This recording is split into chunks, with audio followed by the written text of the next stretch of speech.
자, 여러분 안녕하세요. 민법 연습 2 제11회 수업 시작하도록 하겠습니다. 이번 주는 여러분들과 함께 채권자 취소권, 사행위 취소에 대해서 살펴보도록 하겠습니다. 자, 하나씩 살펴보도록 하죠. 먼저 사행위 취소에 관한 소송 요건부터 살펴봐야 될 텐데요.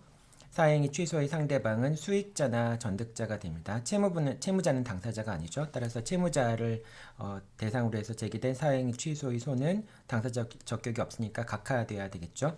이제 채무자 이렇게 되고요. 그 다음에 제척 기간을 준수해야 됩니다. 제척 기간은 취소의 원인을 안 날로부터 1년 또는 사행위가 있었던 날로부터 5년 내에 사행위 취소소송을 제기해야 되고요. 취소의 원인이 있었음을 안 날이라고 하는 것은 처분행위가 있었다는 점, 사행위가 있었다는 점을 알았을 뿐만이 아니라 사행의 존재와 사의 이사를 안 시점으로부터 1년이 경과돼야 된다라고 하는 점이죠. 단순히 사행위가 있었다는 점을 안 것만 가지고는 이제 제척 기간이 진행되진 않습니다. 자, 그리고 채무자와 이제 취소의 대상이 되는 것은 채무자와 수익자의 사회 행위입니다. 전득자를 상대로 해서, 그러니까 이제 갑이 있고 을이 있고요, 채권자가 있고 채무자가 있고요. 그 다음에 병이 수익자이고 정이 전득자인 경우에 이제 X를 을이 병한테 매도를 한 다음에 병이 다시 정한테 매도를 한 경우에 갑이 사행의 취소를 하는 당사자는 당연히 이제 갑이 병한테 사행이 X 부동산에 대한 소유권 이전 등기의 말소를 청구하고 다시 또 정한테도 말소를 청구하는데 이제 병을 상대로 해서 사행위 취소소송을 제기하는 경우도 그러하고요. 정을 상대로 해서 사행위 취소소송을 제기하는 경우에도 취소의 대상이 되는 것은 을과 병 사이의 요 매매계약, 이 사행위가 취소의 대상이 된다라고 하는 겁니다. 자, 그 다음에 이제 소의 이익이 없는 경우, 권리보호의 이익이 없는 경우가 있는데요. 원물 반환 승소 후에 다시 가액배상을 청구하는 소송을 제기한 경우에는, 그러니까 사행위를 취소한 다음에 원물 반환 소송을 제기해서 승소한 다음에 다시 가액배상을 청구하는 것은 그것은 권리보호 이익이 없어서 이제 각하가 돼야 된다라고 얘기를 합니다. 어떤 경우가 그러하면은 갑이 먼저 이제 갑이 병에 대해서 먼저 사행위 취소송을 제기를 했어요. 그래서 병에 대해서 사행위 취소가 인용이 돼가지고 그 다음에 그래서 병에 대한 병 등기를 말소하라라고 하는 이제 인용 판결이 내려진 겁니다. 판결이 내려진 겁니다. 그런데 갑이 정을 상대로 해서도 사행위 취소송을 제기했는데 정에 뭐 이제 악의가 인정이 되지 않아서 정의 악이 자기가 선이다라고 하는 점은 스스로 입증을 해야 되는데 그 스스로 입증하는 것이 성공이 되어서 그래서 이제 갑의 정에 대한 청구는 기각이 된 경우에 이제 정에 대한 청구가 기각이 된 경우에 그러면 이제 병에 대한 등기가 말소될 수 없겠죠. 병에 대한 등기가 말소되기 위해서는 병의 등기와 정의 등기가 모두 다 말소가 돼야 되는데 그런데 이제 병한테만 승소를 하고 정한테는 패소를 했다라고 한다면은 결과적으로 X 부동산에 대한 소유권 이전 등기를 말소할 수가 없게 되겠죠. 자, 그렇게 되면 결과적으로 갑의 병에 대한 말소 등기 청구도 이제 불가능해질 수밖에 없는데 그렇다고 해서 다시 또 갑이 이제 원물 반환이 불가능하다는 걸 이유로 해서 병을 상대로 해서 다시 가액 배상을 청구하는 건 안 된다라고 하는 겁니다. 이제 여러분들 이거는 나중에 보겠지만은 갑이 병을 상대로 해서 원물 반환을 청구하는 경우에도 법원은 이제 가액 배상을 명할 수 있다. 즉 원물 반환을 청구하는 청구 취지 속에는 가액 배상을 청구하는 청구 취지도 포함되어 있기 때문에 청구 취지의 변경이 없다 할지라도 법원은 당사자가 원물 반환을 청구하는 경우에도 가액 배상을 명할 수 있다라고 얘기를 했잖아요. 따라서 비록 갑이 병을 상대로 해서 이제 원물 반환을 청구했고 그 원물 반환이 불가능하다 할지라도 다시 똑같은 가액 배상을 청구하는 것은 동일한 청구 취지의 주장을 하는 거랑 마찬가지죠. 그렇기 때문에 다시 이제 원물 반환에서 승소한 후에 다시 가액 배상을 청구하는 건 안 된다라고 하는 것도 기억해 두면 좋겠습니다.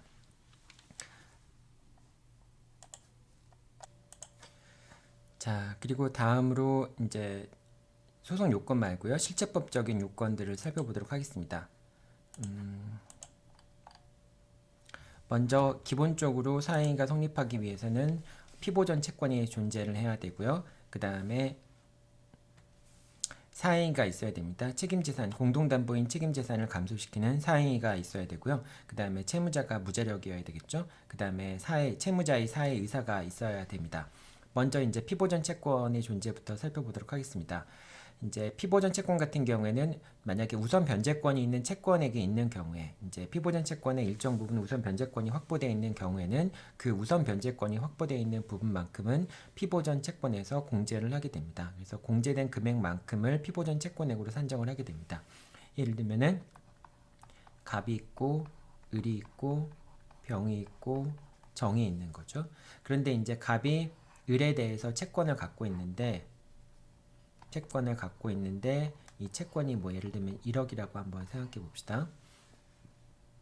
근데 갑이 을에 대해서 1억의 채권을 갖고 있는데 이 1억의 채권에 대해서 뭐 예를 들면 X 부동산에 대한 저당권을 설정했었다.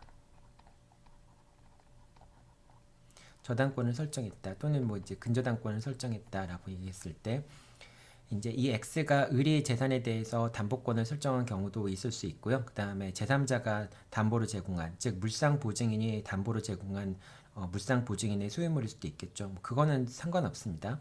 어쨌든 X라는 물건에 대해서 근저당권을 또는 저당권을 확보하기 때문에 뭐 예를 들면 그 X라는 부동산의 가치가 뭐 5천만 원이었다. 뭐 이런 경우도 생각해 볼 수 있고요. 또는 뭐 1억을 넘는데 1억 5천이었는데 그런데 이제 최고액이 뭐 6천만 원이었다. 이런 경우 생길 수 있잖아요. 요것도 한번 6천만 원이라고 생각 바꿔봅시다. 그러니까 뭐 X 목적물의 가치가 6천만 원이거나 또는 뭐 X 목적물의 가치가 6천만 원, 1억을 초과하고 있지만은 그렇지만 채권 최고액이 6천만 원인 경우, 그러니까 6천만 원만 우선 변제를 받을 수 있는 그런 경우가 존재할 수 있겠죠.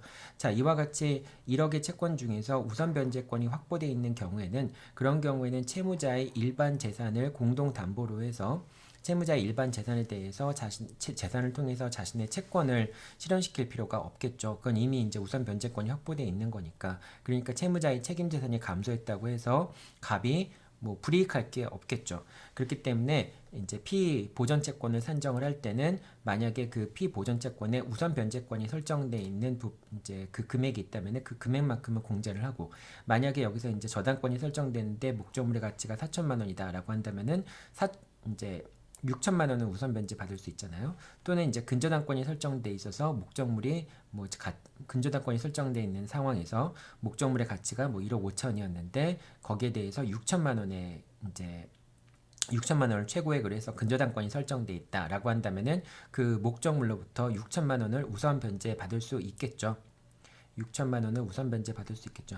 자, 이와 같이 우선 변제권이 확보되어 있는 금액 같은 경우에는 피보전 채권에서 공제가 돼야 되니까 갑이 을에 대해서 갖고 있는 채권이 1억이라고 할지라도 우선 변제권이 확보되어 있는 6천만 원을 공제한 나머지 4천만 원이 이것이 피보전 채권이 됩니다. 만약에 이제 최고액이 뭐 예를 들면 1억 2천이었다.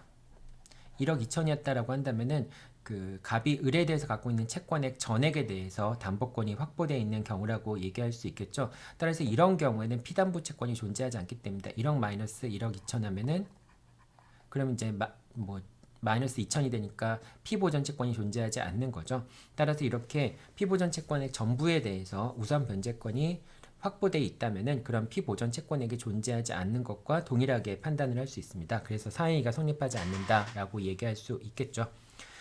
자, 이렇게 되고요. 자, 여러분이 이제 요 뒤에서 설명을 하겠지만 미리 좀 전체적으로 정리를 하고 한번 넘어갈게요.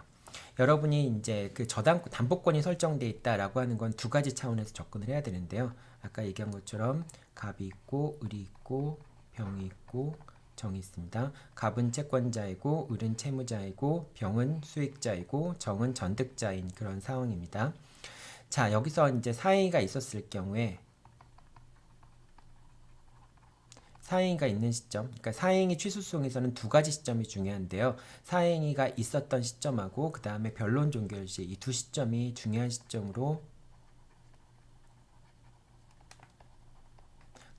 이 두 시점이 중요한 시점이 됩니다.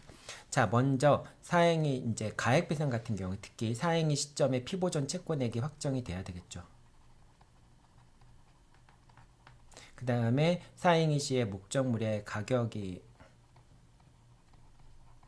가액이 확정이 돼야 되겠죠. 목적물의 가액 부분이 이제 검토를 해야 되는데 여기서 이제 저당권 검토하는 부분이 두 번 나옵니다. 자, 먼저 피보전 채권에게 저당권이 이제 붙어 있는가, 즉 피보전 채권액을 담보하는 저당권이 있는가에 따라서 만약에 피보전 채권을 담보하는 저당권이 있다면은 그만큼을 피보전 채권액에서 공제를 해야죠. 드러내야 되겠죠. 그리고 나머지 금액만큼을 피보전 채권액이라고 볼 수 있습니다.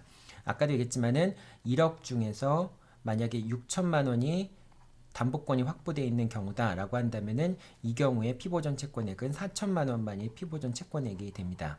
따라서 이 피보전 채권액이 사행위 시점에 이제 4천만 원의 피보전 채권액이 확정이 되는 거예요. 그러니까 항상 모든 걸 판단할 때는 사행위 시점을 기준으로 판단을 해야 됩니다. 그러니까 사행위 시점에 6천만 원의 우선 변제권이 확보돼 있다라고 얘기한다면은 그때 당시에는 비록 갑이 을에 대해서 1억의 채권을 갖고 있다 할지라도 피보전 채권액은 4천만 원이 되는 겁니다. 그리고 이 4천만 원을 기준으로 해서 이제 아직 6천만 원이 변제된 건 아니지만은 우선 변제권이 확보되어 있는 부분은 이제 사행위 취소에서의 피보전 채권에 해당하지 않는다고 보는 거예요. 그리고 이제 그 사행위에서 나중에 가액 판단을 할 때는 피보전 채권에게는 변론 종료 시까지 발생한 이자 같은 것도 다 피보전 채권에 포함이 되잖아요. 그래서 이 사행위 시점에서 존재하는 4천만 원의 그 원본에 대해서 원래는 1억의 채무였지만은 6천만 원에 대해서는 우선 변제권이 확보되어 있는 거니까 4천만 원만을 피담보채권이라고 보게 되고 피보전채권이라고 보게 되고 이 피보전채권이 변론 종료 시까지 발생한 이자, 그러니까 4천 플러스 이때까지 발생한 이자, 이거를 이제 피보전채권액이라고 얘기합니다. 실제 채권액은 1억이지만 1억에 대해서 변론 종료 시까지 발생한 이자를 산정하는 것이 아니라 6천만 원이라고 하는 담보권이 확보되어 있는 부분을 공제한 나머지 부분만에 대해서 변론 종료 시까지 발생한 이자까지가 피보전채권액에 포함이 됩니다. 자, 여기서 이제 저당권이 한번 나오게 되고요. 저당권. 이 저당권이라고 하는 거는 결국 이제 피보전채권을 담보하는 저당권을 의미하는 것이 되겠죠. 자, 그 다음 두 번째 저당권이 나오는데요. 목적물이 이렇게 있는데 만약에 목적물에 저당권이 설정되어 있다면은 목적물에 저당권이 설정되어 있다면 이 저당권이라고 하는 범위 내에서는 그 목적물은 일반 채권자들을 위한 공동담보에 제공되어 있는 책임재산이라고 볼 수 없겠죠. 왜냐하면 담보권이라고 하는 우선 변제권을 갖고 있는 저당권자만이 그 목적물로부터 우선적인 만족을 얻기 때문에 목적물에 만약에 저당권이 설정되어 있다면 그 저당권이 설정되어 있는 그 금액, 피담보 채권액, 그 저당권이 담보하고 있는 채권액만큼은 목적물의 가액에서 드러내야 되겠죠. 자, 그래서 뭐 예를 들면은 이 목적물의 가액이 1억이었다. 목적물의 가액이 1억이었는데요. 이 목적물의 이제 피담보 채권액이 뭐 예를 들면 5천만 원이거나 이제 숫자가 헷갈리기 쉬우니까 다른 걸로 합시다. 이 피보전 채권액이 뭐 예를 들면 7천만 원이거나 피담보 채권액이 7천만 원이거나 저당권이 설정되어 있는데 피담보 채권액이 7천만 원이거나 또는 근저당권이 설정되어 있는데 채권 최고액이 7천만 원이거나 뭐 이런 경우 이제 목적물의 가치가 경매 절차에서 7천만 원 넘어가야 되겠죠. 너무 그 이하면은 목적물의 가치가 그 이하면은 뭐 그 이하로 따지겠지만 지금은 어쨌든 1억이라고 얘기했으니까 목적물의 가치가 1억인데 피담보채권이 7천만 원이든지 또는 그 채권 최고액이 7천만 원인 경우에는 7천만 원까지 범위 내에서는 다른 이제 그 저당권자, 담보권자에게 우선적으로 그 책임재산이 먼저 저당권자, 담보권자의 채무의 변제에 충당하게 될 수밖에 없겠죠. 그래서 일반 채권자들을 위한 공동재산, 공동담보를 위한 재산이라고 책임재산이라고 볼 수 없겠죠. 따라서 목적물의 가액에서 1억에서 7천만 원이 담보권이 설정되어 있는 채무액이 있다면은 요만큼을 뺀 건 나머지 요 3천만 원이라고 하는 재산적 가치가 남아있죠. 요 3천만 원이 공동담보로 제공되어 있는 책임재산이라고 얘기할 수 있겠죠. 이 공동담보 가액이 존재하니까 그러니까 목적물 사행위가 성립할 수 있는 거겠죠. 만약에 1억이라는 재산이 있는데 1억이라는 이제 목적물의 가격, X라는 목적물의 가격이 1억인데 그런데 그 X라는 목적물의 가격의 피담보 채권이 뭐 1억 2천이라든지 또는 채권 최고액이 1억 2천이라든지 이렇게 되면은 이 목적물이 만약에 경매에 넘어가더라도 이 목적물은 모두 다 채권자의 채권에 충당될 수밖에 없잖아요. 그렇게 되면 일반 채권자들의 그 채권에 배당될 가능성이 없기 때문에 일반 채권자들의 채권을 위한 공동담보라고 볼 수 없겠죠. 책임재산이라고 볼 수 없겠죠. 따라서 이때는 이제 사행위 시점에서는 목적물의 가액에서 저당권이 설정돼 있다면은 이 저당권의 가액을 목적물의 가액에서 드러내서 남는 것이 있는지 없는지만을 판단해 줍니다. 남는 것이 있다면은 10원이라도 어쨌든 남는 게 있으면은 이제 목적물을 책임재산을 감소시킨 거니까 그 책임재산을 다른 사람한테 팔아버린 것은 사행위가 될 수 있고요. 만약에 목적물의 가치에서 목적물의 가액에서 이제 우선 변제권이 확보되어 있는 피담보 채권액을 공제하고 남는 것이 아무것도 없다라고 하는, 아까 이제 얘기한 것처럼 1억 2천처럼 남는 것이 아무것도 없다라고 하는 경우에는 그 1억이라고 하는 목적물, X라는 목적물을 팔아 버려도 일반 채권자들의 일반 채권자들을 위한 책임 재산을 감소시켰다고 얘기할 수 없겠죠. 따라서 그런 경우는 사행위가 성립할 수 없겠죠. 결과적으로 이제 1억에서 우선 변제권이 확보되어 있는 다른 사람의 담보권을 위해서 뭐 이제 우선 변제를 해줘야 되는 금액이 얼마냐라고 하는 걸 빼고도 남는 것이 있다면은 그러면은 이제 사행위가 성립하는 것이고요. 남는 것이 없다면은 사행위가 성립하지 않는 것이죠. 그래서 여러분들이 두 가지 경우, 이제 피보전 채권액 같은 경우에는 이 시점에서 사행위 시점에서 이 사행위 시점에서 피보전 채권액이 확정이 됩니다. 우선 변제권이 확보되어 있는 부분은 빼버리고 나머지 부분만 가지고 피보전 채권액이 확정이 되고요. 그 다음에 목적물의 가액은 사행위 시점을 기준으로 해서는 이 목적물의 가액이 책임재산의 감소를 가져오느냐 안 가져오느냐, 즉 목적물의 가액에서 이제 우선 변제권이 확보되어 있는 피담보 채권액을 공제하고 나서 남는 게 있으면은 책임재산의 감소가 있는 것이고, 뺐는데도 남는 게 없다면은, 즉 목적물을 경매에 넘어가도 어차피 담보권자들이 다 배당받아갈 것이기 때문에 일반 채권자들을 위한 책임재산이 아닌 경우에는, 그런 경우에는 사행위가 성립하지 않겠죠.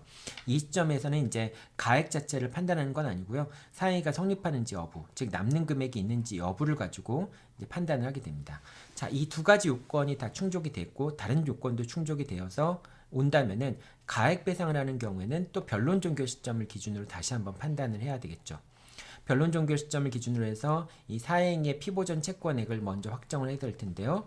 이제 아까도 얘기했지만 사행의 시점에 피보전 채권액이 4천만 원을 확정이 됐다. 1억이었지만은 그 중에 6천만 원은 우선 변제권이 확보되어 있기 때문에 4천만 원에 대해서만 이제 사행이 피보전 채권이라고 얘기할 수 있다라고 한다면은 그 4천만 원을 갖고 변론 종결 시까지 이자를 계산하게 됩니다. 뭐 이제 이자나 지연이자를 계산하게 됩니다. 그래서 4천만 원 플러스 이자와 지연이자를 이제 계산을 해서 이것이 이제 피보전 채권액이 되겠죠.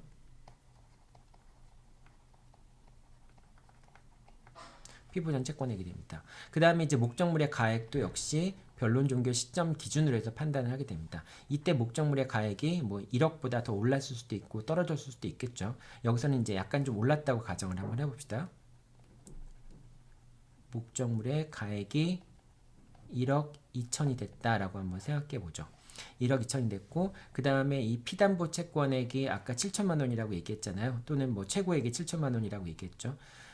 최고액이 7천만 원인 경우에는 7천만 원만 드러내면 되겠죠. 이거는 이제 다른 채권자들에 위해서 이제 담보에 제공된 거니까. 그러니까 물론 이제 채권 최고액이 7천만 원이고 채무액이 7천만 원을 딱 넘는 경우에를 얘기하는 거겠죠. 만약에 채권 최고액이 7천만 원인데 채무액이 5천만 원이라고 한다면은 5천만 원만 드러내면 되겠죠. 그리고 이제 저당권 같은 경우에는 7천만 원, 이제 7천만 원 같은 경우에는 이 변론 종결 시까지 이자가 늘어날 테니까 이제 피담보 채권액이 늘어나게 되겠죠. 뭐 이제 그 저당권의 피담보 채권액은 1년까지 지연 이자까지 포함되는 거니까 늘어날 수 있겠죠. 그러니까 이 변론 종결 시점까지 우선 변제권이 확보되어 있는 금액, 그러니까 다른 채권자를 위해서 우선 변제권이 확보되어 있는 금액, 이제 그거를 편의상 7천만 원이라고 해볼게요. 7천만 원을 빼게 됩니다. 7천만 원을 빼게 됩니다. 그러면 이제 5천만 원, 1억 2천에서 7천을 빼게 되면 5천만 원이 남게 되죠. 자, 그러면은 두 가지를 비교를 하게 됩니다. 요 5천만 원과, 즉 목적물의 가치라고 하는 5천만 원과 그 다음에 피보전 채권액을 비교를 하게 됩니다. 피보전 채권액은 지금 4천만 원 플러스 이자까지 합치니까 뭐 예를 들면 4,500이었다라고 한번 생각해 볼게요. 4,500이었다라고 생각하면은 이 4,500과 5천만 원이 결국은 이제 공동담보가액이 5천만 원이고 그 다음에 피보전채권액이 4,500이 되겠죠. 그럼 이 두 가지 중에서 더 적은 금액이 결국 가액배상 금액이 되는 거니까 4,500을 가액배상하면 된다라고 얘기하면 되겠죠.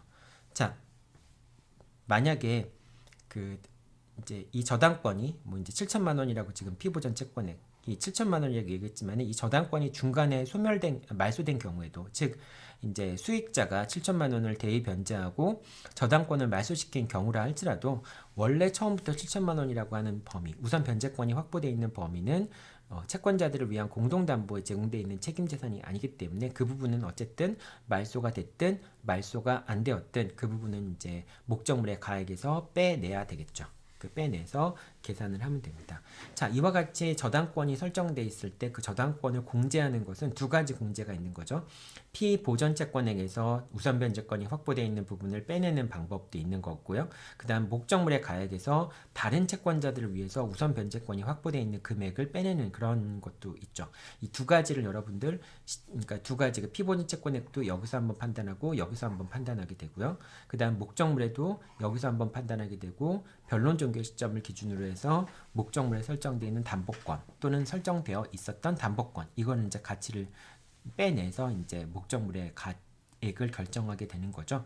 그 두 가지 작업이 있으니까 이게 이제 시험 문제 나오면 사실 되게 헷갈리게 됩니다. 이제 피보전 채권액을 위해서 저당권이 설정되어 있는 경우와 그 다음에 이제 목적물의 소유자인 채무자의 다른 채권자를 위해서 그 목적물에 저당권이 설정되어 있는 경우 이제 그런 경우하고 좀 차이가 있으니까요. 여러분들 이제 요 헷갈리지 않게 잘 정리하기 바랍니다. 일단 내가 한번 큰 틀에서 한번 정리를 했는데요. 여러분들이 이렇게 얘기한 걸 가지고 여러분들 스스로도 한번 정리해 볼 필요가 있습니다. 자, 일단 피보전 채권액에 대해서 살펴봤었죠. 네. 자, 피보전 채권액 살펴봤었고요. 그 다음에 요 이제 두 번째 질문인데요. 피보전 채권의 변경 또는 교환은 공격 방법의 변경에 해당합니다. 따라서 일단 제척 기간 내에 사행의 최소의 소송이 제기된 경우라고 한다면은 그럼 사후적으로 피보전 채권이 존재하지 않는다는 이유로 피보전 채권을 다른 걸로 주장한다든지 또는 피보전 채권을 교환한다든지라고 하는 것도 상관이 없다라고 얘기를 하는 겁니다. 그러니까 뭐 예를 들면은 제척 기간이 뭐 2020년 4월 1일 날 이제 만료가 되는데 소송은 2020년 2월 1일 날 소를 제기했어요. 근데 이제 피보전 채권이 이때는 이제 A라는 피보전 채권이 존재하는지 알고 사행의 취소송을 제기했는데 나중에 알고 보니까 A라는 채권이 존재하지 않아요. 그러면은 이제 2020년 5월 1일 날 A란 채권을 B란 채권, 즉 피보전 채권을 A 채권에서 B 채권으로 변경을 합니다. 자, 이거는 지금 변경하는 시점이 제척 기간이 만료된 시점을 지나서 변경을 한 거잖아요. 그럼 혹시 이제 착각을 할 때 제척 기간이 끝난 다음에 피보전 채권액을 변경을 했으니까 이건 제척 기간 내에 사행의 취소송을 제기하지 않은 거다라고 오해하기 쉬운데 그렇지 않다라고 하는 겁니다. 그러니까 단순히 그 피보전 채권을 변경하거나 교환하는 것은 이거는 그냥 공격 방법에 불과하기 때문에 채권자 사행의 취소의 소가 제척 기간이 만료되기 전에 제기되었다면은 그 이후에 피보전 채권액을 변경 교환하는 것은 가능하다라고 얘기를 합니다. 자, 그 다음에 이제 피보전 채권액은 당연히 사행의 시점에 피보전 채권액이 존재해야 되겠죠. 자, 그런데 피보전 채권액에 대한 판단은 이제 존재해야 되겠죠. 피보전 채권액이 존재해야 되는데 요 이제 뒤에서 이제 살펴볼 거고요. 피보전 채권액에 대한 판단은 피보전 채권에 대한 이행 소송에 영향을 주지 않는다. 이건 이제 어떤 얘기냐면요. 자, 갑이 1이 있고요. 병이 있고 정이 있습니다. 갑이 이제 병을 상대로 해서 사행의 취소 소송을 제기를 했어요. 그래서 병이 갑에 대한 사행의 취소 소송에서 갑이 승소를 했습니다. 갑이 승소를 했는데 만약에 을의 갑에 대한 피보전 채권 이제 피보전 채권이 존재하지 않았다고 한다면은 갑의 병에 대한 사행의 취소 소송은 기각이 되었겠죠. 그런데 이제 갑의 을에 대한 이제 갑의 병에 대한 사행의 취소 소송이 승소를 했다라고 하는 경우에도 그렇다고 해서 이제 갑이 을에 대해서 피보전 채권을 갖고 있느냐 아니냐에 대한 판단에 영향을 미치지 않는다라고 하는 겁니다. 서로 영향이 기판력이 미치지 않는다라고 하는 것이에요. 따라서 갑이 병에 대해서 사행의 취소송을 제기했는데 그런데 피보전 채권에게 존재하지 않는다는 이유로 갑의 병에 대한 청구가 기각이 되었어요. 그렇다고 할지라도 갑이 을에 대해서 피보전 채권의 이행을 청구하는 것이 기판력에 어긋나는 것은 아니라고 하는 겁니다. 이것도 여러분들 이제 기억해 두면 될 것 같고요. 그 다음에 장래 채권과 피보전 채권액인데요. 장래 채권 같은 경우에는 아직 이제 채권이 발생하지 않았기 때문에 그 발생하지 않은 채권을 위해서 채권자를 위해서 채권자를 해야 하는 그런 사행을 했다라고 하는 건 논리적으로 성립할 수 없잖아요. 하지만 경우에 따라서는 장래에 발생할 수 있는 채권, 이게 이제 장래에 발생할 수 있는 채권이 있음에도 불구하고 그 채권을 이제 그 발생이 확실한 채권에 대한 강제 집행을 피하기 위해서 자기 책임 재산을 밖으로 빼돌리거나 그런 경우가 생길 수도 있겠죠. 그렇기 때문에 예외적으로 장래 채권의 경우에도 피보전 채권액에 포함되는 경우가 생길 수 있습니다. 어떤 경우가 그러냐? 이제 장래 채권이 발생할 수 있는 기초적인 법률 관계가 사행위 당시에 이미 존재를 했고, 그 다음에 그런 채권이 발생할 수 있는 개연성이 존재를 하고, 그 다음에 실제로 그런 채권이 발생한 경우에, 이런 경우에는 비록 채권이 발생하기 전에 사행위가 있었다고 하지만 재산의 처분행위가 있었다고 할지라도 그것이 사행위가 될 수 있는 가능성이 있습니다. 성립의 기초가 되는 법률 관계가 이제 사행위 당시에 이미 발생되었다라고 하는 것은 예를 들면 내가 지금 보증 계약을 체결해서 언제든지 상대방한테 보증 책임을 질 수 있는 상황이었다. 그런데 그런 게 뻔히 보증 책임을 지는 것이 예측이 되면서도 그 보증 책임이 발생한 경우에 보증 채무가 발생한 경우에 강제 집행 당할 것을 우려하여 재산을 빼돌리는 경우, 그런 경우라면은 예외적으로 장래의 채권이더라도 사행위 의 피보전 채권이 될 수가 있습니다. 자, 그 다음에 제3채무자 같은 경우에는 이제 요 제3채무자, 요 이제 병이 되겠죠. 병이나 정 같은 경우에는 피보전 채권의 소멸시효가 완성되었다. 이제 갑의 을에 대한 피보전 채권의 소멸시효가 완성되었다는 항변을 할 수가 있게 됩니다. 만약에 채권자 대위권 행사하는 경우라면은 제3채무자는 채권자의 채무자에 대한 권리의 소멸시효가 완성되었다라고 하는 점을 을이 원용하는 건 괜찮지만은 채권자 대위권 행사하는 경우에 을이 이제 이렇게 갖고 있을 때 채권자 대위권 행사하는 경우에 그럴 때 을의 갑에 대한 이제 채무가 있느냐, 즉 갑이 을에 대해서 피보전 채권을 갖고 있느냐라고 하는 것은 채권자 대위 소송이 적법하기 위한 요건이죠. 이제 이 경우에는 병이 을의 갑에 대한 이제 채무가 소멸시효로 소멸하였다. 즉 갑의 을에 대한 피보전 채권이 소멸시효로 소멸되었다라는 항변을 병이 할 수 없잖아요. 채권자 대위권에서는. 하지만 채권자 취소권에서는 병은 을의 갑에 대한 채무가 시효가 완성이 되었기 때문에 소멸하였다라는 주장을 이제 병이 할 수 있다라고 하는 겁니다. 독자적으로 이제 소멸시효 원형권이 있다라고 하는 걸 의미하는 것이죠. 자, 여기까지가 이제 피보전 채권에 관련된 설명이었습니다. 자, 그 다음에 사행위 취소 소송이 이제 받아들여지기 위해서는 이제 피보전 채권이 존재될 뿐만이 아니라 사행위가 있어야 되겠죠. 자, 통정허위 표시도 사행위로 취소가 가능하고요. 그 다음에 3자간 명의신탁 같은 경우도 명의신탁 약정을 사행위로 취소하고 원상회복의 방법으로 이제 명의수탁자의 등기에 말소를 청구하는 것도 가능하다라고 하는 거, 이 부분은 이제 명의신탁 부분에서 한번 설명한 적이 있었죠.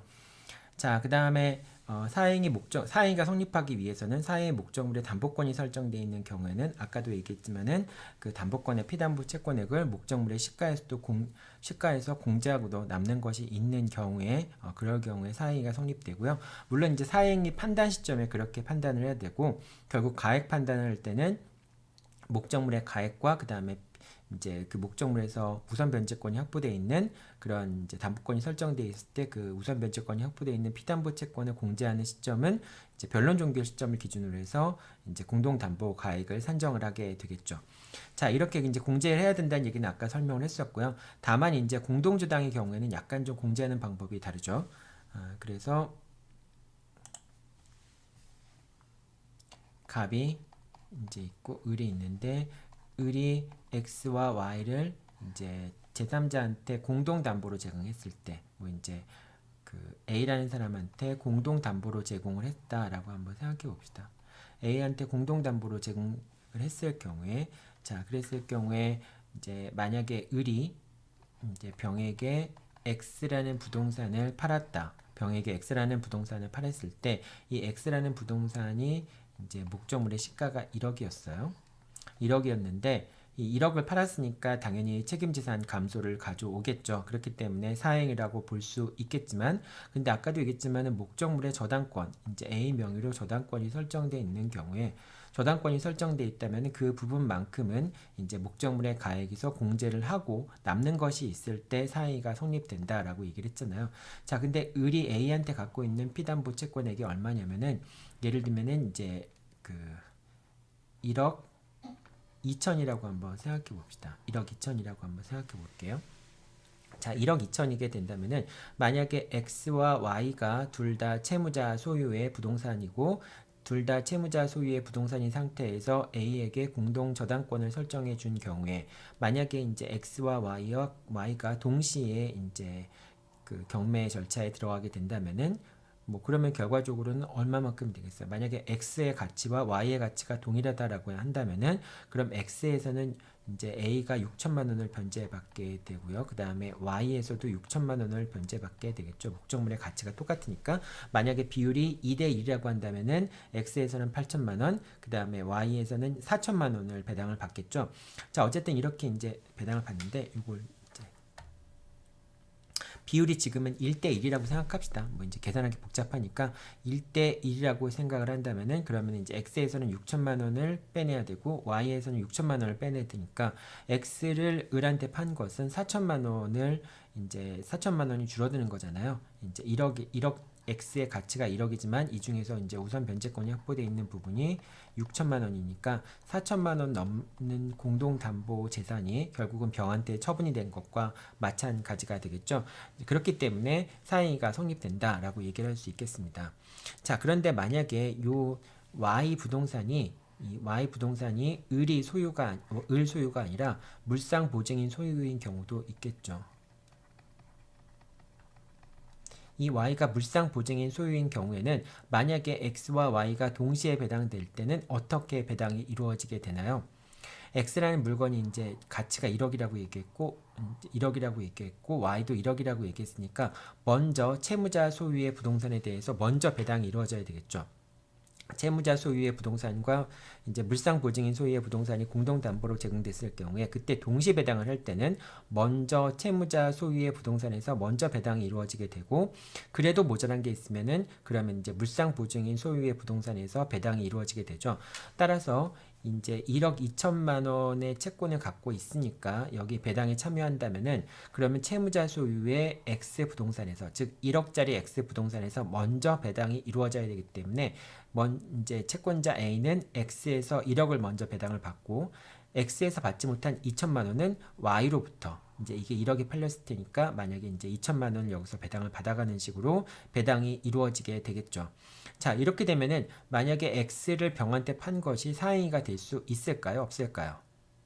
네, 이 경우에는 사행위가 될 수 없겠죠. 왜냐하면 X에는 이미 다른 사람의 담보로 제공되어 있는 피담보채권을 공제를 하더라도 X 재산의 가치는 남는 게 없잖아요. 그러니까 일반 채권자들의 일반 채권을 위해서 남아있는 재산이 없기 때문에 결과적으로 책임재산의 감소라고 하는 일반 채권자들의 채권을 해야 하는 책임재산 감소는 존재하지 않는다라고 볼 수 있겠죠. 따라서 그런 경우에는 사행위가 성립될 수 없습니다.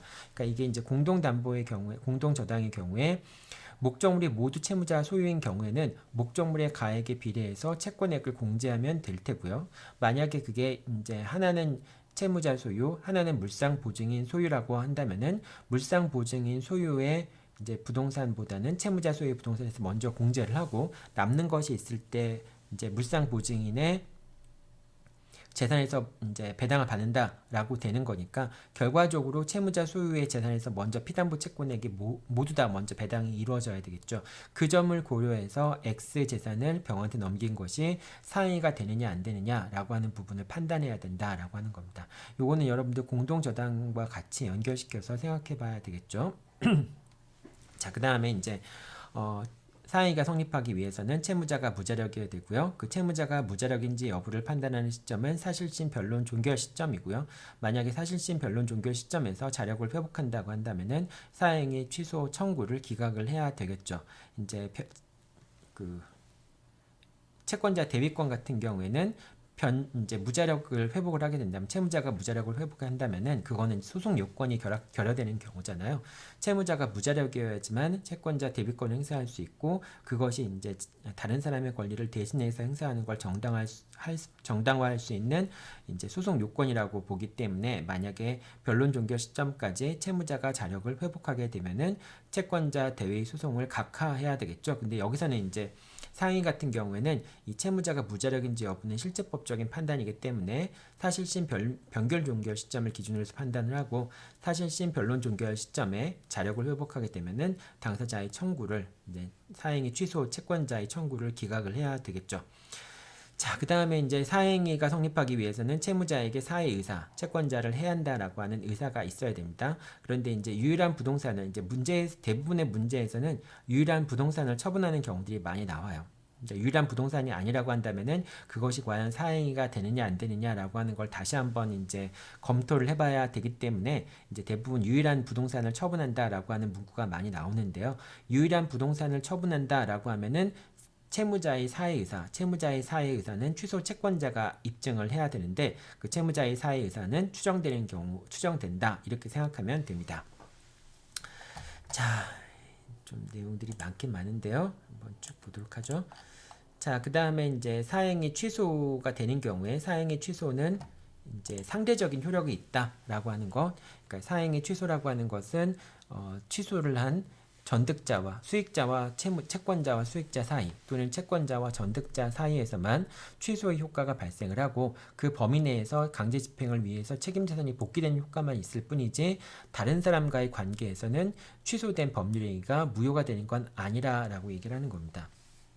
다시 한번 이제 당사자를 적어놓으면요, 갑을 병, 정이 있을 경우에 이제 갑이 병을 상대로 해서 사행위 취소 소송을 제기하면은, 그럼 이제 을과 병 사이의 사행위를 취소를 하고, 요거를 이제 취소를 하고 원상회복을 하는 거잖아요. 원상회복을 하는 건데, 이런 취소와 원상회복은 갑과 병 사이에서만 효력이 있는 것이고요. 을과 정 사이에서는 여전히 이 사행이 취소된 사행위가 유효하게 존재한다라고 하는 겁니다. 그러니까 이 취소 효과는 갑과 병 사이에서만 미친다라고 하는 것 이제 기억해 두면 되겠습니다. 자, 따라서 이제 그 사행위로 매도된 토지와 건물 중 하나만이 취소되고 경매된 경우 관습상 법정지상권이 성립된다. 이제 취소되고 경매가 되는 경우, 이제 이런 경우를 얘기하는 거죠. 여러분들 한번 설명을 하긴 했었는데, 갑이 이제 을이 있고요, 을이 병이 있는데 이 수익자입니다. 그 다음에 을은 채무자이고요, 그 다음에 갑은 채권자입니다. 그런데 이제 을이 자기가 갖고 있는 X 토지와 Y 건물이 있었는데요. X 토지와 Y 건물을 둘 다 X, Y 이렇게 이제 병한테 팔았습니다. 그러면 이제 유일한 재산인 X 토지와 Y 건물을 을이 병한테 팔았으니까 을이 병한테 판 것은 사행위라고 볼 수 있겠죠. 그래서 채권자가 사행위를 취소를 하는데요. 그런데 이제 채권자가 다 취소를 해버리면 상관없는데, 갑이 병을 상대로 해서 사행위 취소소송을 제기를 하면서 어떤 거에 대해서만 사행위 취소소송을 제기를 했냐? Y에 대해서만 사행위 취소소송을 제기를 한 겁니다. 그럼 Y에 대해서만 사행위 취소소송을 제기하면은 Y만이 다시 이제 을의 책임재산으로 복귀를 하게 되는 거죠. X는 취소가 되지 않았으니까 여전히 병의 소유이 되는 것이고요. 병의 소유가 되는 것이고, 그 다음에 Y의 등기가 말소가 돼서 을이 등기부상 명의자가 되겠죠. 그럼 이제 갑이 이제 책임재산을 이제 다시 을의 책임재산으로 복귀를 시켰으니까, 그러니까 이제 갑은 요 Y에 대해서 경매를 신청을 하게 되겠죠. 경매를 신청하게 되겠죠. 그러면 이제 Y 부동산을 누군가 경매 절차를 통해서 경락을 받아야 될 텐데요. 정이란 사람이 Y 부동산을 경매를 받았다라고 생각해 봅시다. 자, 그러면은 X 부동산은 병의 소유가 되고요. 그 다음에 Y 건물은 정의 소유가 되는 것이죠. 자, 그러니까 X 토지의 소유자인 병이 정을 상대로 해서 건물의 철거와 토지의 반환을 청구하는 소를 제기했을 때, 그럴 때 Y 건물의 소유자인 정이 자신은 관습상의 법정지상권을 취득했다라고 주장할 수 있겠는지 없겠는지를 판단하면 되는 겁니다. 자, 첫 번째 관습상의 법정지상권이 발생하는 경우에는 이제 경매의 경우니까 경매 개시 결정에 기입 등기가 있었던 시점에서 X 토지와 Y 건물의 소유자가 동일해야 되고요. 그 다음에 소유자가 동일했는데 경매 등에 의해서 소유자가 달라져야지만 되겠죠. 소유자가 변경돼야지만 그래야지만 이제 그 관습상의 법정지상권이 발생을 하게 되겠죠. 지금 뭐 갑이 Y 부동산에 Y 건물에 경매를 신청해서 경매가 실시되는 바람에 정의 경락을 받았으니까 일단 처음에 X 토지와 경매가 개시될 시점에서 X 토지와 Y 건물의 소유자가 동일하기만 한다면은 그럼 관습상의 법정지상권이 발생하는 것은 전혀 문제가 되지 않겠죠. 그러면은 이제 갑이 Y 부동산에 대해서 경매를 신청할 시점에서 X 토지와 Y 건물의 소유자가 동일했는지 여부를 판단을 해야 되겠죠. 자, 그런데 이제 갑이 Y에 대해서 경매를 신청할 당시에 일단은 병 명의의 등기가 말소가 되고 Y 부동산은 을의 소유자인 것처럼 이제 병 명의 등기가 말소됐으니까 을의 소유인 것처럼 복귀가 되고 그래서 갑이 그 Y에 대해서 경매를 신청할 수 있게 되는 것이 되겠죠. 하지만 여러분들이 여기서 꼭 기억해 둬야 될 것은 사행이 취소가 돼서 이제 수익자 명의의 등기가 말소되더라도 그래서 마치 이제 병의 명의가 말소가 되고 을이 Y 건물의 소유자인 것처럼 이렇게 이제 등기부상에 표시가 된다 할지라도 사행의 취소의 효과는 채권자와 수익자 사이에서만 존재하는 것이기 때문에 비록 병 명의의 Y 건물에 대한 등기가 말소된다고 하더라도 Y 건물은 누구 소유가 되는 겁니까? 병의 소유가 되는 겁니다. 사행위 취소 소송의 상대적 효력 때문에 그런 것이죠. 따라서 갑은 을 명의의 부동산을 강제 집행한 것처럼, 그러니까 경매를 신청한 것처럼 보이지만은 사실은 병 명의의 Y 건물에 대한 경매를 신청과 동일한 효과를 가져오는 거예요. 그러니까 이제 사행위 취소가 갑과 병 사이에서만 상대적으로 효력이 있기 때문에 그러한 것이죠. 그러니까 X와 Y 건물 중에 Y 건물에 대해서 경매를 신청할 시점에서 토지와 건물의 소유자는 동일했다라고 평가를 할 수 있겠죠. 따라서 토지와 건물의 소유자가 동일했으니까 결과적으로 Y 건물을 경매 절차에서 경락을 받은 정은 관습상의 법정지상권을 취득하게 되고요. 정이 관습상의 법정지상권을 취득하게 되니까 병의 건물 철거와 토지 반환 청구에 대해서 정은 관습상의 법정지상권에 항변을 할 수가 있겠죠. 자, 이게 이제 그 관습상의 법정지상권이 성립한다라고 하는 것에 대한 설명입니다. 여러분들 이거 조금 뭐 어려울 수 있겠지만 사행의 취소의 상대적 효력만 잘 기억한다면은 그렇게 어려운 얘기는 아닐 수 있겠죠. 자, 그 다음에 이제 사행위 취소의 상대적 효력과 관련된 것이 채권 양도가 사행위로 취소되는 경우도 이런 문제가 발생을 하게 됩니다. 이제 어떤 문제인지 한번 보도록 하죠. 이제 갑이 채권자이고요. 그 다음에 을이 채무자이고, 그 다음에 이제 병이 수익자입니다. 자, 그런데 을은 A에 대해서 채권을 갖고 있어요.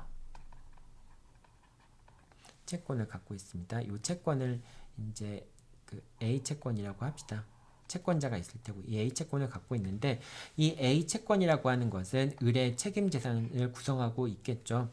을의 책임 재산 중에는 뭐 이제 소유권 같은 것도 될 수 있고요. 어떤 그 절대권이 이제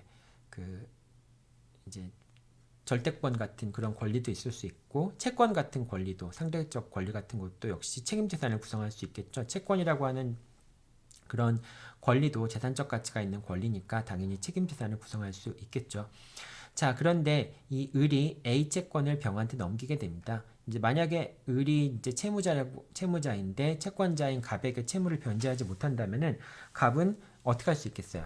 갑은 채권자로서 A 채권에 대해서 뭐 전부 명령을 받거나 추심 명령을 받는 식으로 해서 자신의 채권에 만족을 얻겠죠. 그런데 이제 을의 책임 재산을 빼돌리기 위해서 병에게 이제 채권을 양도했다.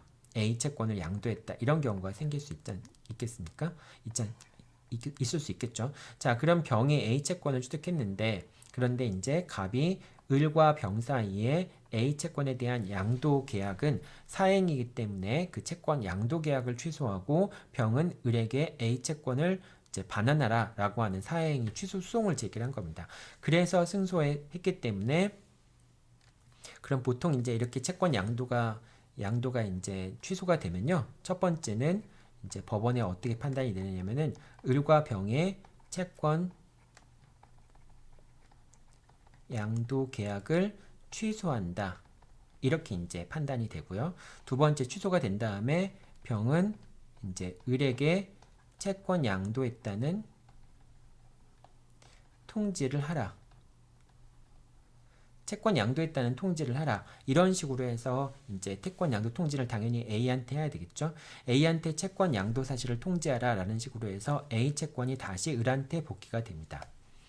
자, A 채권이 을한테 복귀가 되면은 이제 어떻게 할 수 있을까요? 갑은 책임 재산이 다시 복귀가 된 거니까, 그러니까 갑은 이 A 채권에 대해서 강제 집행을 하면 되겠죠. 그래서 추심 명령을 받거나 전부 명령을 받거나 또는 배당을 하는 방법으로 해서 갑이 자신의 채권의 만족을 얻으면 되겠죠. 자, 그런데 이렇게 이제 처리가 되면 되는데, 혹시 갑이 을을 대위해서 A 채권을 대신 행사할 수 있겠는가, 채권자 대위권 행사할 수 있겠는가 라고 하는 부분이 문제가 됩니다. 즉 갑이 을을 대위해서 채무자 A에게 금액의 지급을 청구하는 채권자 대위권 행사에서 직접 금전의 지급을 청구하는 채권자 대위 소송을 제기할 수 있는가 여부가 문제가 될 수 있겠죠. 자, 근데 채권자 대위 소송을 제기하려면은 갑이 을에 대해서 피보전 채권을 갖고 있어야 되고요. 그 다음에 을이 A에 대해서 피대위 채권을 갖고 있어야 되겠죠. 자, 근데 갑이 뭐 을의 채권자라고 한다면은 피대위 권리가 존재하는 거는 뭐 문제가 되지 않을 테고요. 권리가 존재하는 건 문제가 되지 않을 테고, 문제가 되는 것은 을이 A에 대해서 설명을 잘못했네요. 피보전 권리가 존재하는 것은 문제가 되지 않을 테고요. 이제 갑이 을에 대해서 피보전 권리를 갖고 있는 것은 문제가 되지 않을 테고, 문제가 되는 것은 을이 A에 대해서 행사할 이제 피대위 권리가 존재하는지 여부가 문제가 되겠죠. 자, 그런데 A 채권이 다시 을한테 복귀된 것처럼 보이긴 하지만은 을은 A 채권의 채권자가 아닌 것이죠. 왜냐하면 사행위 취소라고 하는 것은 상대적인 효력만 있기 때문에 여전히 갑과 병을 제외한 다른 당사자 사이에서는 A 채권은 병한테 귀속이 되고 병만이 채권자가 됩니다.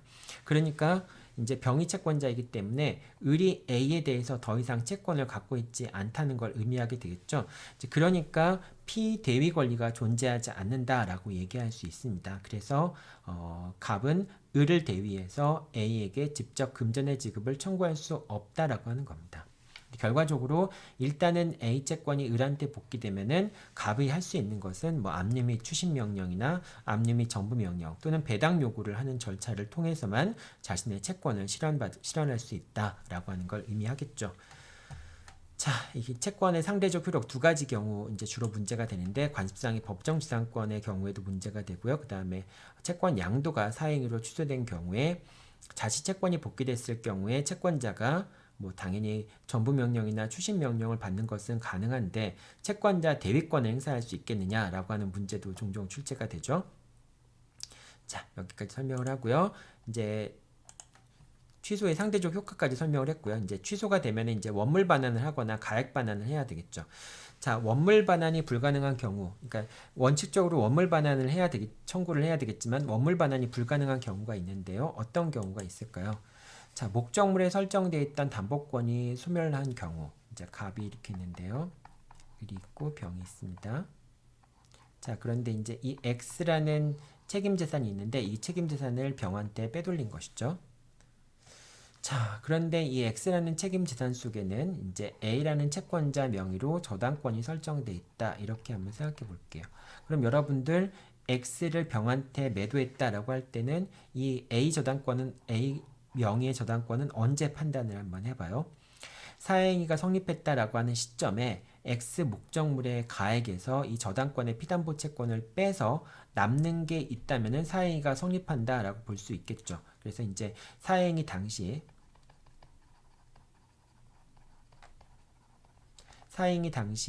X의 가액이 뭐 예를 들면 1억이었고요. 그 다음에 A 저당권에 의해서 담보되는 피담보 채권이 예를 들면 뭐 4천만 원이었다.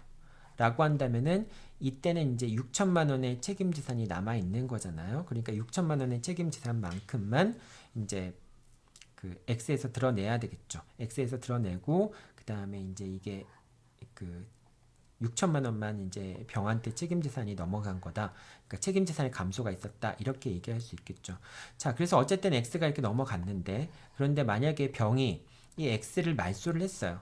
사행위가 인정이 돼서 이제 사행위가 있어서 이제 병이 X를 취득했는데 병이 나중에 X를 취득한 다음에 A 명의로 설정되어 있는 저당권을 병이 변제를 하고 병이 A한테 피담보 채권액을 변제를 하고 X에 설정되어 있던 저당권을 말소를 시킨 겁니다. 저당권을 말소를 시킨 거예요. 만약에 병의 소유로 들어가 있는 X에 대해서 저당권이 말소된 상태에서 만약에 병에 대해서 사행위 취소소송을 제기해서 병 명의의 등기를 말소해버리면은 X는 다시 을한테 돌아오겠지만은 돌아온 X는 갈 때의 X, 사행위로 처분될 때 X와 다른 X가 되겠죠. 왜냐하면 갈 때는 저당권의 피담보 채권에 의해서 책임재산 부분이 일정 조금만 이렇게 이제 원래 이 전체적인 가치였다면은 요만큼만 책임재산 감소로서 이제 병한테 넘어갔는데 돌아올 때 보니까 이 저당권, 그러니까 요만큼 저당권이 설정되어 있던 피담보 채권액이 떨어져 나가서 이렇게 이제 가치가 증가해 버리는 거예요. 사행위 취소 제도라고 하는 것은 책임재산의 감소를 막는 거지 책임재산을 증가시키는 제도는 아닌 것이거든요. 그러니까 당연히 돌아올 때 책임재산이 증가해서 돌아오면 안 되겠죠. 그래서 목적물에 설정돼 있던 담보권을 이제 수익자가 또는 전득자가 채무를 변제하고 소멸시킨 경우 그런 경우에는 원물 반환을 하게 되면은 오히려 책임재산이 증가하기 때문에 그런 경우에는 원물 반환이 불가능하다라고 생각하면 됩니다. 그 다음에 선의의 전득자 명의로 담보권이 설정되어 있는 경우 뭐 예를 들면 병이 이렇게 사행위로 취득을 했는데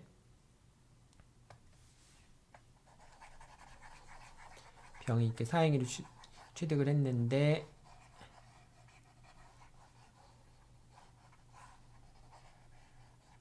그런데 이제 이 X에 대해서 제3자가 정의 이제 저당권을 취득합니다. 첫 번째 경우는 원래 설정되어 있던 저당권이 말소된 경우를 얘기하는 것이고요. 지금 얘기하는 거는 이제 병이 X의 소유권을 취득한 다음에 정에게 저당권을 설정해 준 겁니다. 근데 정이 스스로 선이라고 하는 점에 대해서 입증에 성공한 경우입니다. 그러면은 갑은 정을 상대로 해서 저당권의 말소 등기를 청구할 수 없게 되잖아요. 결과적으로 정 명의의 등기를 말소 청구할 수 없기 때문에 갑은 병에 대해서 말소 등기를 청구할 수 없게 되겠죠. 그러니까 갑은 병에 대해서 이제는 뭐 원물 반환, X에 대한 소유권 이전 등기의 말소를 청구할 수 없고 가액 반환을 청구할 수밖에 없겠죠. 자, 따라서 사행위 취소소송을 제기할 때는 먼저 병에 대한 소를 제기한 다음에 정에 대한 소를 제기하는 경우에는 병에 대해서는 인용이 되지만은 정에 대한 청구가 인용이 되지 않을 경우에는 병에 대해서 원상회복을 즉 병명의 등기의 말소가 인용이 됐다 할지라도 결과적으로 병명의 등기를 말소시키기 어려울 수도 있겠죠. 말소시킬 수 없는 경우도 존재하겠죠.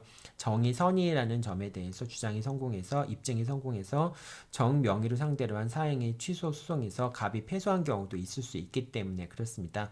따라서 이렇게 병과 정, 수익자와 전득자가 있을 때는 채권자 입장에서는 수익자와 전득자 모두를 상대로 해서 사행위 취소 소송을 제기하는 게 바람직하게 되겠죠. 만약에 수익자부터 제기했다가 전득자에 대해서 패소하게 되면은 원상 회복 자체가 불가능하게 될 수도 있기 때문에 그렇습니다.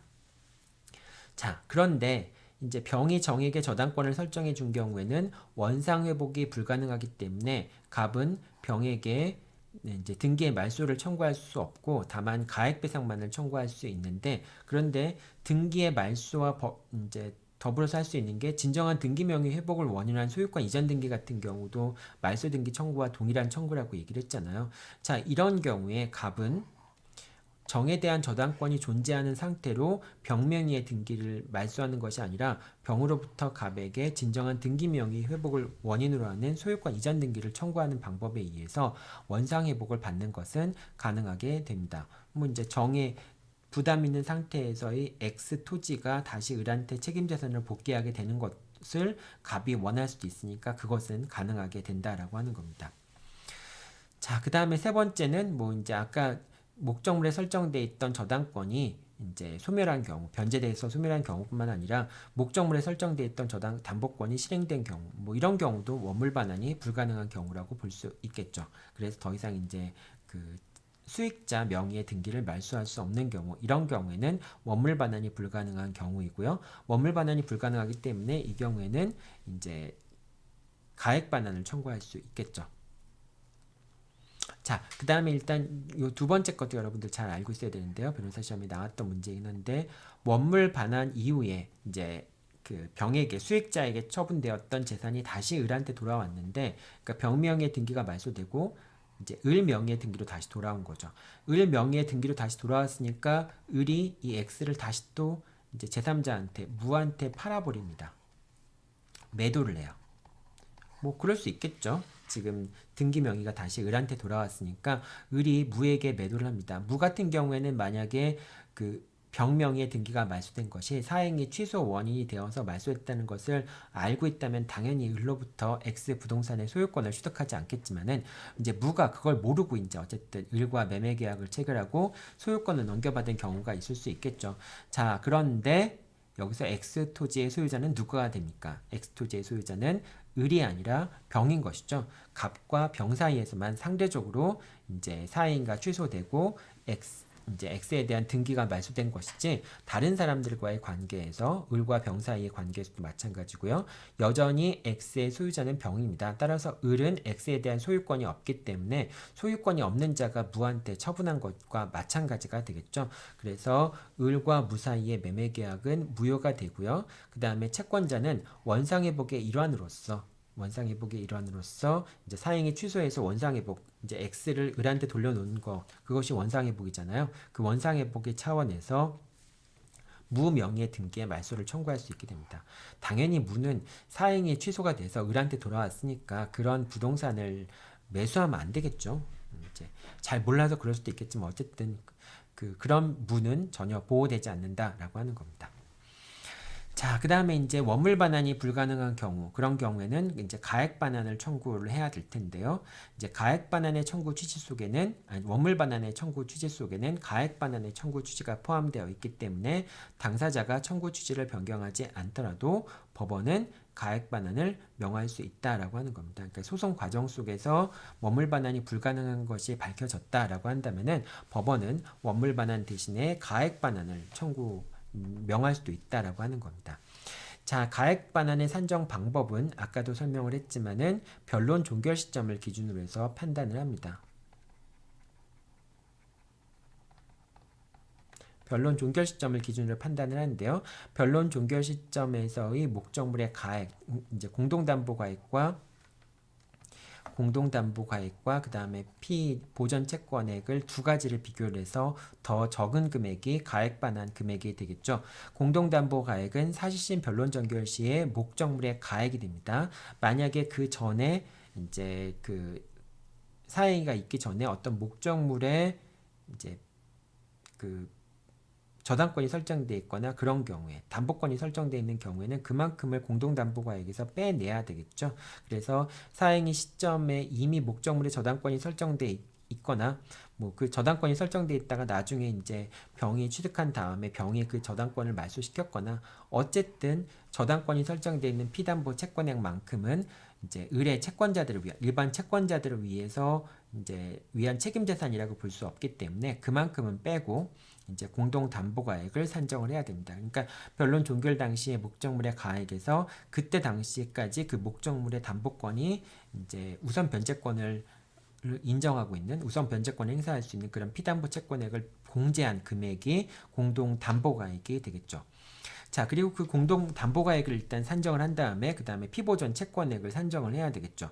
그 피보전 채권액은 어떻게 산정을 하느냐? 피보전 채권액은 당연히 사행위 당시에 그 채권 내서 그 채권 플러스 그 다음 변론 종결 시까지 발생한 이자까지 포함한 금액을 이자나 지연이자까지 포함한 금액을 피보전 채권액이라고 얘기를 해야 되는데 근데 사행위 시점에 이미 우선 변제권이 확보되어 있는 금액이 있었다면 그 금액을 제외한 나머지 금액이 피보전 채권액이 되고요. 그 금액에 대한 사실심 변론 종결 당시까지 발생한 이자와 지연 손해금 이것이 결국은 피보전 채권이 됩니다.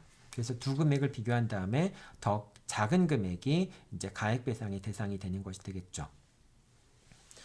자, 그 다음에 이제 그 채권자 취소권을 행사를 해서 갑이, 을이, 병이 있는데 갑이 병한테 채권자 취소권을 행사를 하고 을과 병 사이에 사행위를 취소를 하고 그 다음에 원물 반환이 불가능한 경우였기 때문에 가액 반환을 청구했을 때 법원은 이제 병은 갑에게 뭐 예를 들면 5천만 원을 지급하라 이런 식의 판단을 내리게 되겠죠. 자, 이렇게 했을 때 갑은 병한테 5천만 원의 지급을 청구할 수 있는데 이 5천만 원의 지급을 청구할 수 있는 권리는 이제 실체법상의 가액배상 청구권은 실체법상의 권리라고 보기 때문에 이 권리에 대해서는 취소 채권자가 이제 그 갑의 채권자가 그 병이 갑에 대해서 5천만 원을 지급해야 되는 거니까 갑의 채권자가 이 5천만 원의 채권에 대해서는 강제 집행이 가능하다라고 하는 겁니다. 여러분 채권자 대위권에서는 채권자가 제3채무자한테 금전의 지급을 청구할 수 있지만은 그 경우에는 채권자가 제3채무자한테 청구할 수 있는 금전을 청구하는 것 자체가 자기의 권리를 행사하는 것이 아니라 채무자의 권리를 행사하는 것이라고 얘기를 했잖아요.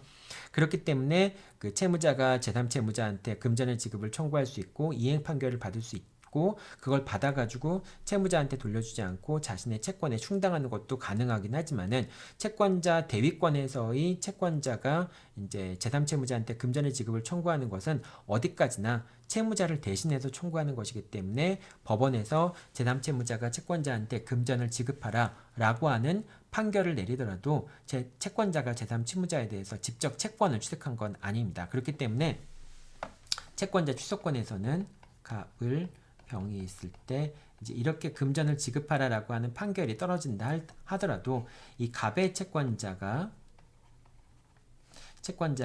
병이 갑에게 일정한 금액을 지급하라라고 하는 그러한 그 거에 대해서 추심 권한에 대해서 추심 명령을 받거나 전부 명령을 받는 것은 불가능하다라고 하는 건 이제 지난 시간에 채권자 대위권을 설명하면서 여러분들한테 한번 설명을 했었죠. 자, 그래서 가액배상 청구권 같은 경우에는 추심 명령이나 전부 명령이 가능하다. 여러분들이 이렇게 이해를 하고 있으면 되겠습니다. 자, 그 다음에 마지막으로 이제 근저당권하고 이제 채권자가 여러 명 있는 경우만 설명을 하고 마치도록 하겠습니다.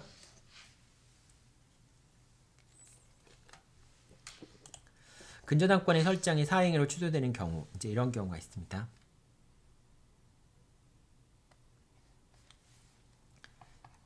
갑이 있고요. 이제 을이 채무자인데 채무자가 있고 병이 이제 수익자입니다. 수익자인데 이 X에 대해서 이제 사행위가 어떤 거냐면 X를 병한테 판 것이 아니라 이제 을이 병한테 저당권을 설정해 준 겁니다.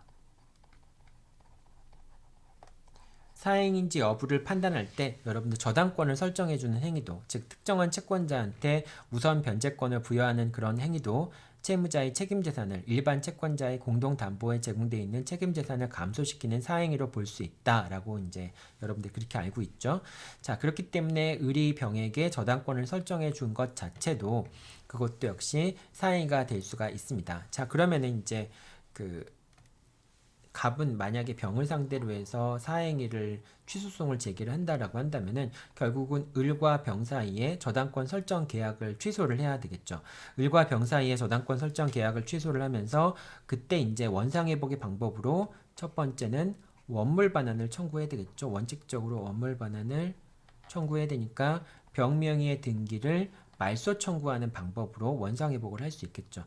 자, 그런데 만약에 이제 경매가 실행이 됐어요. 그러니까 병이 이미 사행위로 취소될 수 있는 저당권을 취득했지만은 갑이 사행위를 취소하기 전에 병이 X에 대해서 경매를 신청해 버렸습니다. 경매를 신청해 버렸어요. 자, 그래서 경매 절차가 진행이 돼서 이제 목적물인 제3자 넘어가 버렸습니다. 소유자가 바뀌어 버렸어요. 소유자가 정으로 바뀌어 버렸습니다. 그럼 결국은 저당권이 실현됐으니까 정은 경매 절차를 통해서 이제 소유권을 취득한 거니까 어쩔 수 없이 정은 뭐 소유권을 취득하게 되고요. 결과적으로 이제 저당권의 말소를 청구할 수 없게 되겠죠. 그러니까 사행위를 취소할 수 있겠지만은 더 이상 저당권 설정 등기에 말소를 청구할 수는 없을 테고요. 가액 배상을 청구할 텐데 그 가액 배상이 어떤 방법으로 이루어지는지 한번 볼게요. 만약에 이제 이 경매를 넘어갔으니까 이제 병이 배당 채권자로서 이제 저당권자로서 우선 변제를 받게 되겠죠. 근데 배당표가 확정되기 전이라고 한다면, 그러니까 소유권은 정한테 넘어갔고 환가가 이루어졌고요. 그 금액을 가지고 이제 배당 절차를 진행할 거 아닙니까? 그런데 병도 이제 병은 이제 저당권자니까 법원이 당연히 배당을 해주겠죠. 그런데 이제 병이 배당을 받기 전에, 그러니까 배당을 받는다는 얘기는 배당표가 확정이 된다는 걸 의미하는 겁니다. 배당 기일에 이의가 없으면 이제 배당표가 확정이 되겠죠. 배당표가 확정이 되면은 그 순간에 다른 뭐 법원에 아니 은행에 가서 이제 그 배당금의 지급을 청구할 수 있으니까 그러니까 이제 채무가 변제가 된 거나 마찬가지인 결과가 되는 것이죠. 자, 그런데 이 배당표가 확정되기 전이라고 한다면은 그러면은 갑은 어떻게 할 수 있겠느냐? 배당표가 확정이 된 전이라고 한다면은 갑은 을과 병 사이의 저당권 설정 계약을 사행위로 취소를 하고 그 다음에 배당 기일에 가서 배당 이의를 제기하고 그 다음에 그 배당 이의를 제기하고 병이 받아야 될 배당금을 자기한테 배당해 달라라고 하는 식의 배당 이의소를 원상회복 형태로 제기할 수 있어요. 그러니까 원래는 원상회복의 형태가 가액배상의 형태가 뭐 얼마를 지급하라라고 하는 그런 형태가 되잖아요. 근데 이 경우는 지금 저당권을 말소할 수 없는 경우이고 배당표가 확정되기 전이니까 사행위 취소 플러스 배당 이의소를 제기하는 겁니다. 그러니까 배당 이의소라고 하는 것은 사실은 이제 등기의 말소라든지 또는 가액배상을 청구하는 것과 같은 형태의 소송이 되겠죠. 당연히 이것도 이제 그래서 배당 이의소를 제기하는 것도 제척기간 내에 제기해야 되겠죠. 즉 사행위가 있은 날로부터 이제 안 날로부터 1년이나 또는 사행위가 있은 날로부터 5년 내에 배당 이의소를 당연히 제기해야 되겠죠. 자, 그런데 만약에 이제 배당표가 확정이 돼 버렸어요. 배당표가 확정이 되면은 이제 병은 국가로부터 배당금 출급 청구권을 받겠죠. 배당금 출급 청구권을 취득하게 될 겁니다. 그러면 이 배당금 출급 청구권이라고 하는 것을 병이 이제 취득을 했으니까 그러니까 갑은 원상회복의 방법으로서 이 배당금 출급 청구권을 을한테 다시 또 책임재산을 복귀시켜라 라고 하는 청구를 할 수도 있습니다. 아직 이제 배당금이 출급되기 전이라고 한다면은 그다음 만약에 이제 병이 배당표가 확정되었기 때문에 은행에 가서 배당금을 출급을 받았어요. 은행에서 배당금을 지급을 받았을 경우에는 그런 경우에는 이제 배당금이 지급됐으니까 어쩔 수 없이 이제 갑은 병에게 배당금에 대해서 이제 가액배상을 청구할 수밖에 없게 되겠죠. 이제 배당금 반환을 청구한다는 게 가액배상을 청구한다는 얘기나 마찬가지겠죠. 가액배상을 청구하게 됩니다. 자, 이와 같이 저당권이 말소가 되고 다시 저당권이 말소된 경매 절차에 의해서 저당권이 말소가 되었기 때문에 저당권에 더 이상 이제 원상 회복의 방법으로서 저당권의 말소를 청구할 수 없는 경우라고 한다면은 세 가지 방법에 의해서 배당표가 확정되기 전에는 사행위를 취소하고 그다음 배당 이의소를 그러니까 배당 기일에 참여해서 이의를 제기하고 일주일 내에 배당 이의소를 제기하는 방법으로 그런 방법으로 이제 가액배상을 청구하는 방법도 있고요. 또 한 가지는 이미 배당표가 확정이 되었다면은 배당금 출급 청구권, 배당금 출급 채권을 다시 채무자한테 양도하는 방식으로 해서 책임재산을 복귀시키는 방법도 있고요. 그 다음에 이제 배당금이 확정이 되어서 배당표가 확정이 되어서 배당금까지 병이 받아간 경우라고 한다면은 병에게 그 가액배상을 청구하는 방법으로 그렇게 이제 그 원상회복을 시켜야 되겠죠. 이제 그렇게 된다라고 하는 거 여러분들 이것도 같이 기억해 두면 되고요. 그 다음에 이제 마지막 7번입니다. 이제 갑이 있고요, 을이 있고 병이 이렇게 있습니다. 근데 이 X 부동산을 이제 을이 병한테 빼돌린 겁니다. 사행위로 해서 이제 채무자의 책임재산이 감소되는 걸 알면서도 병한테 이제 팔아버린 거예요. 매매 계약이 되는 겁니다. 근데 이 책임재산을 이제 병한테 팔아버렸다라고 하는 것은 갑이라고 하는 채권자를 위해서도 사행위가 되겠지만은 갑 이외의 다른 채권자, 예를 들면 갑 1, 갑 2 이런 다른 채권자에 대해서도 사행위가 될 수 있겠죠. 그래서 갑이 이제 병을 상대로 해서 사행위 취소송을 제기할 수도 있겠지만은 갑 2도 병을 상대로 해서 사행위 취소송을 제기하고 갑 1도 병을 상대로 해서 사행위 취소송을 제기할 수 있겠죠. 자, 이런 경우에 원물반환이라고 한다면은 그럼 뭐 병명의 등기가 말소되면은 다른 사람들이 다시 뭐 소를 제기하는 거 이게 의미가 없겠죠. 자, 근데 어쨌든 여러 명의 채권자가 사행위 취소송을 제기하는 경우에는 각자가 사행위 취소송을 제기할 수 있습니다. 뭐 예를 들면 이 목적물의 가액이 1억이에요. 1억인데 네, 갑이 이제 그 목적물의 가치에서 그 다음에 이제 여러분들 가액 배상을 할 때는 갑이 을에 대해서 갖고 있는 피보전 채권액을 비교를 한다라고 얘기했잖아요. 그래서 갑의 피보전 채권액이 5천만 원이에요. 자, 그러면 이제 피담보 채권액이 이제 X 목적물의 가치가 1억이니까 그러니까 뭐 1억 내에서 이제 가액 배상을 청구를 할 수 있겠죠. 그래서 갑이 병한테 5천만 원의 가액 배상을 청구하는 경우도 청구할 수 있고요. 그 다음에 갑 1의 채권액도 5천만 원이었습니다. 갑 2의 채권액도 5천만 원이었어요. 자, 그런데 갑 2가 역시 병을 상대로 해서 사행위 취소송을 제기하면서 가액 배상으로 5천만 원의 지급을 청구를 합니다. 뭐 여기까지도 아직 남아있는 게 있으니까 가능하겠죠. 근데 갑 2도 병을 상대로 해서 5천만 원을 이제 사행위를 취소하면서 5천만 원에 대해서 가액배상의 지급을 청구를 합니다. 이것도 역시 가능하겠죠. 근데 이제 물론 이제 1억이라고 하는 피보전 채권, 이제 1억이라고 하는 목적물의 가액, 공동 담보 가액이 이제 갑 1과 갑한테 지급하면 다 사라지겠지만 그래도 어쨌든 갑 2도 이제 가액배상의 지급을 청구할 수 있어요. 그러면은 실제로 병은 갑과 갑 1, 갑 2에게 1억 5천만 원을 지급해야 되는 거냐? 그러진 않습니다. 병은 사행위로 취득한 X에 대해서 1억 원의 가치 범위 내에서 이제 가액배상 의무를 부담하면 됩니다. 그래서 만약에 갑이 먼저 5천만 원 받아가고 갑 1이 5천만 원 받아가면은 더 이상 이제 공동담보 가액 이제 존재하지 않는 거죠. 그러니까 갑 2의 병에 대한 청구는 이제 그 더 이상 이제 기각이 됐으니까 이제 그 청구할 수 없게 되겠죠. 그래서 권리보호 이익이 없기 때문에 즉 공동 이제 책임재산 감소시키는 이제 그런 게 없었기 때문에 갑 2의 병에 대한 청구는 각하가 돼야 되겠죠. 자, 그런데 만약에 이제 아직까지 소송만 제기됐고 판결이 확정이 되었지만은 병이 갑이나 갑 1에게 5천만 원을 지급하지 않은 경우에는 그런 경우에는 어떤 사람이든지 5천만 원을 병한테 청구할 수 있습니다.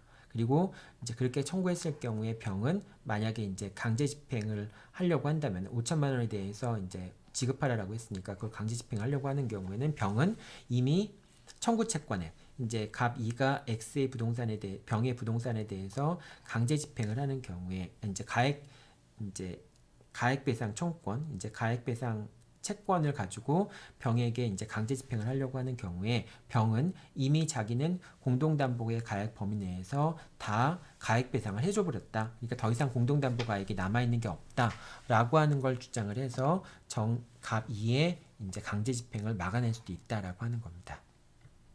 이제 그래서 기본적으로 이제 채권자가 여러 명 있을 경우에는 그 각각의 채권자들이 다 사행위 취소송을 제기를 할 수 있고 그리고 그런 경우에도 역시 법원은 다 채권자가 여러 명 있더라도 그리고 그 가액배상 청구권의 액수가 목적물의 공동담보가액을 초과한다 할지라도 법원은 다 인용 판결을 해줘야 되고요. 다만 수익자 입장에서는 자기가 실질적으로 채권자들한테 변제를 함으로써 공동담보가액이 더 남아있지 않다면은 그러면은 청구 2, 더 이상 이제 강제 집행을 못하도록 이제 강제 집행하기 위한 이제 채무액이 다 소멸했으니까 더 이상 강제 집행을 할 수 없다라고 하는 청구 2를 통해서 결국은 이제 그 채권자가 강제 집행하는 것을 막아낼 수 있게 됩니다. 네, 그런 식으로 이제 불이익하지 않도록 않게 될 수 있겠죠. 자, 여기까지가 이제 사행위 취소에 관한 전반적인 내용이었는데요. 여러분들 시험 문제를 풀다 보면은 상당히 좀 어렵게 느껴질 수밖에 없을 겁니다. 조금 이제 시간이 상당히 많이 부족할 거예요. 특히 이제 문제를 풀다 보면 알겠지만은 약간 좀 그 기록형 문제에 가까운 문제들도 한번 집어넣습니까? 여러분들이 좀 시간 타이트하게 잡아서 한번 문제를 풀어보기 바라고요. 특히 이제 아까도 얘기했지만은 사행위 시점에서의 그 피담보 채권에 대한 저당권, 그 다음에 목적물에 대한 저당권, 그리고 이제 그 변론 종결 시점에서의 목적물에 설정되어 있던 저당권이 어떻게 됐는지에 따라서 뭐 이제 이런 것들 다 고려해 가지고 가액 배상 산정하는 방법에 대해서 잘 한번 이번 기회에 숙지를 하면 좋겠습니다. 네, 여러분들 여기까지 이제 사행에 관련된 쟁점들 설명을 마치고요. 여러분들 시험 보고 다시 사례 문제 해설해서 만나도록 하겠습니다. 네, 여러분들 수고했습니다.